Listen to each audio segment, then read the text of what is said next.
안녕하세요. 웨이커의 황기종입니다. 12월 7일 화요일 미국 증시 리뷰 시작하도록 하겠습니다. 네, 어제는 그 오미크론 우려가 완화되면서 증시가 전체적으로 급반등하는 흐름을 보였고요. 그리고 애플에 대해서 모건 스탠리에서 좋은 투자 의견을 내면서 좀 나스닥을 견인하는 좋은 흐름을 또 애플도 보여줬습니다. 그리고 인텔은 그 2022년에 그 자회사인 모비라이가 상장을 할 거라는 발표가 있으면서 좀 급등세를 보였는데 관련 이슈 함께 살펴보시겠습니다. 네, 보시다시피 지수는 전체적으로 다 좋은 흐름을 보였고요. 네, 지수가 전체적으로 좋은 흐름을 보인 데에는 그 어제 파우치 소장이 발표를 했죠. 그 네, 오미크론 변이가 그 델타 변이보다 심각하지 않다라는 것에 대한 코멘트가 있었고, 그렇다 보니까 델타 변이 이후에 좀 우리가 경기 회복 경로로 나아가던 그 흐름을 되돌리는 또 증시에서 반색하는 모습을 같이 보여주지 않았나 싶습니다. 그러면서 또 위험 자산에 대한 선호 심리도 살아나고, 그리고 또 델타 변이 이후에 우리가 리오프닝을 준비하고 위드 코로나 그리고 뭐 포스트 코로나를 준비하던 여러 수요가 또 원유 유가에도 반영이 되면서 다 전체적인 좋은 흐름을 보였고, 뭐 필라델피아 반도체 지수 같은 경우는 굉장히 거의 5% 가까운 급등세를 보이면서 시장에서 이제 사상 최고치를 경신하는 아주 좋은 흐름을 보였습니다. 네. 아무래도 그 코로나와 관련해서 신흥국이나 개발도상국의 반도체 특히 제조업 공정의 밸류체인들이 타격을 입으면 그 부분에서 뭐 생산 차질 생기고, 생산 차질이 그 반도체와 관련된 공급망의 전체적인 문제로 전이가 되고, 그리고 또 인플레이션이 그 공급망 차질에서 또다시 우려로 불거지고, 그러면서 경기는 회복되지 못하는데 물가만 오르는 그런 문제가 생길 수 있는데, 그 전반에 대한 어느 정도 해결의 실마리가 어제 파우치 소장의 발표로 인해서 좀 보인 모습이 있었고, 그래서 증시가 다 반색하는 모습을 보였다라고 볼 수 있겠습니다. 그리고 애플 같은 경우는 어제 모건 스탠리에서 투자 의견을 냈어요. 애플에 대해서 이제 모건 스탠리가 목표 주가를 200불로 올렸는데, 목표 주가를 200불로 올리면서 이제 이야기한 코멘트는 2022년에는 AR/VR 기기와 관련된 거나 자율주행차 등등의 뭐 제품과 관련된 이벤트들이 있고, 그 이외에 애플이 현재 그 아이폰 생산 대수에 대해서 상향 조정을 했죠. 2022년에 상향 조정을 했다라는 소식들이 들려오는데, 그래서 애플의 제품 전반에 대한 매출 및 실적 호조가 기대된다라는 코멘트와 함께 200불로 높였고, 그래서 한 15% 이상 지금 목표 아직도 업사이드가 있는 상황이다 보니까 매수세가 급격하게 몰리면서 나스닥 지수를 견인하는 흐름을 보였습니다. 그리고 이제 인텔은 그 모비라이에 대한 IPO 소식이 보도가 됐죠. 그 인텔은 2022년에 자율주행 사업과 관련된 자회사인 모비라이를 상장을 하겠다라는 코멘트가 있었고, 그 지금 60조 원 정도 이야기 나오죠. 지금 거의 한 20조 좀 안 되게, 네, 예전에 2018년에 이제 인수를 한 걸로 알려져 있는데, 그렇다 보니까 거의 3, 4배 가까운 시세 차익을 얻을 수 있고, 인텔의 기업 가치에 대한 재평가가 이루어질 수 있는 계기가 되지 않을까라는 기대가 있었고, 인텔이 지금 CPU나 다른 데이터 센터나 이런 프로세서 쪽에서 좀 점유율도 뺏기고 좀 부진한 모습을 보였었는데, 자율주행과 관련해 새로운 전기를 맞을 수 있을까에 대한 기대감이 좀 유입이 됐다고 보실 수 있겠습니다. 그리고 그 브로드컴 같은 경우는 어제 크레딧 스위스에서 좀 목표 주가에 대한 상향이 있었어요.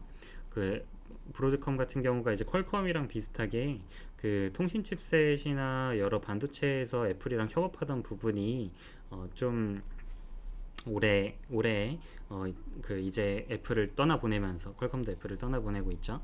그러면서 실적에 대한 부진 우려가 있었지만, 통신용 반도체에서 우리 통신 장비에 있어서 전 세계적인 입지를 구축하고 있고, 구조적으로 성장할 수 있는 기반이 갖춰져 있다, 뭐 이런 코멘트였고, 크레딧 스위스에서는 그래서 목표 주가를 620불로 제시를 하면서 아직도 업사이드가 어느 정도 있는 상황에 브로드컴 또 매수세가 뭐 반도체 섹터의 좋은 투자 심리와 함께 몰려서 거의 4.5% 굉장히 높은 상승세를 보였죠.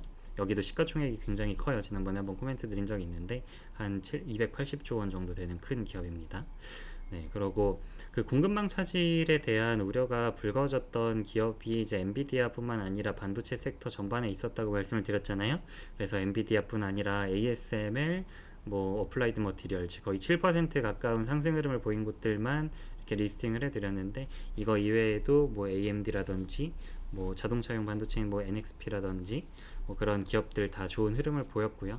네, 아무래도 그 지금의 뭐 차량 뭐 자동차 쪽에서 자동차 쪽에 뭐 최근에 보도가 됐던 기사에 뭐 현대차에서 뭐 주요 자동차 제품의 판매 가격을 인상한다. 뭐 반도체 가격이나 여러 가지 공급망 차질로 인해서 인플레이션 우려를 감당하기 어렵다라는 이야기가 있었는데, 지금의 뭐 생활 물가, 그러니까 좀 소비자 물가나 아니면 인플레이션에 대한 우려가 불거진 근간이 아까도 말씀드렸다시피 반도체 쪽의 공급망 차질에서 기인한 부분도 있다 보니까 이게 한순간에 완화가 되면서 좀 매수세가 급격하게 몰렸던 게 있고요. 이 흐름이 지속적으로 이어질 수 있을지는 뭐 아마존이나 뭐 마이크로소프트, 구글과 같은 대형 데이터 센터를 운영하는 기업의 뭐 수주에 대한 가이던스를 보면서 좀 참고를 해야 되는데, 뭐 아시다시피 최근 뭐 시티나 아니면은 뭐 모건 스탠리 등등에서 리포트 내는 것도 보셨겠지만, 그 보고서에서 또 최근에 데이터 센터를 운영하는 기업들이 대규모로 이제 관련 반도체를 발주 넣을 준비를 하고 있다고 이야기를 했었고, 그 발주 넣는 것과 관련해서 뭐 디램의 재고 수준이 어느 정도 소진이 되면서 디램과 관련해서도 대규모 발주 사이클이 도래하지 않을까에 대한 기대가 메모리 반도체에도 영향을 미쳐서 예전에 이제 6만 전자를 밑돌던 그 우리 삼성전자가 지금 7만 7천 원, 거의 7만 원대 후반까지 올라가고 있는 상황이죠. 그래가지고 관련해서는 지속적으로 좋은 흐름 보일 수 있을까에 대한 기대를 해보면서 좀 지켜보셔야 될 것 같아요. 네, 그렇고, 그리고 뭐 경제 이벤트는 지금 에너지청 전망에서 유가와 관련된 이벤트 보실 수 있고, 노동부 보고서가 있죠. 다음 주에 이제 FOMC 있다 보니까 뭐 노동부 보고서는 같이 참고해서 중요하게 보셔야 할 것 같고요. 그리고 뭐 배당 이벤트는 네, 이런 뭐 12월이다 보니까 챙기셔야 될 텐데 배당 이벤트들 여기 있고, 그 지금 내일은 게임스탑, 우리나라에서 친숙하죠. 게임스탑 실적 발표가 장 마감 후에 있습니다.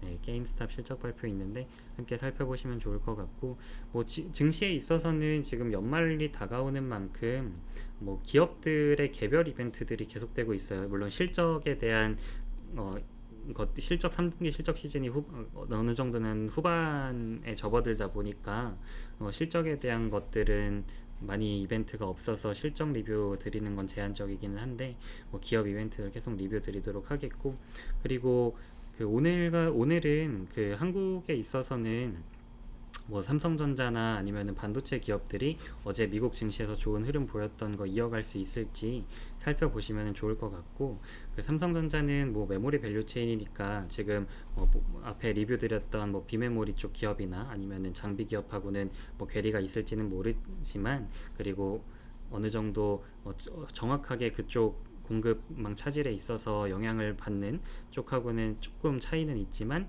그래도 그 장비와 관련해서나 아니면은 데이터 센터와 관련해서 지금 계속 코멘트가 나오고 있잖아요. 그래서 함께 살펴보시면서 네, 미국 증시와 함께 챙기면 좋을 것 같습니다. 네, 이상 시황 마무리하도록 하겠습니다. 감사합니다.